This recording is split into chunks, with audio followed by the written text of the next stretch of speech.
Hi guys, this is a PowerPoint to talk about dystopian literature.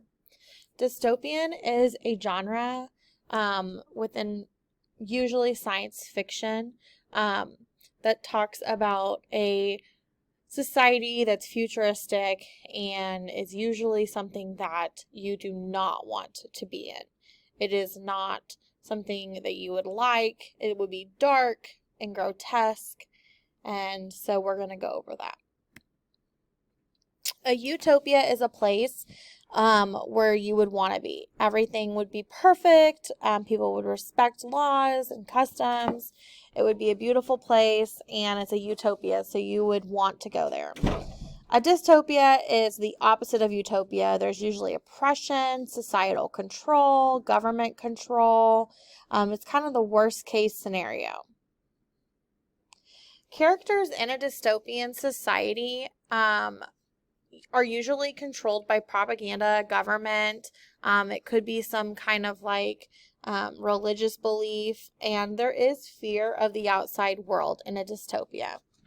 In a dystopia, characters are made to conform, and being an independent or an individual would be looked down upon.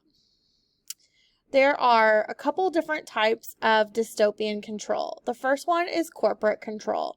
This is where one or more large corporations control society through products, advertising, or media. A second type of dystopian control is bureaucracy control, which is what we'll see in Fahrenheit 451. This is where society is controlled by the bureaucracy or government, and there are relentless regulations and different laws and rules and restrictions that make it hard for people to live in society.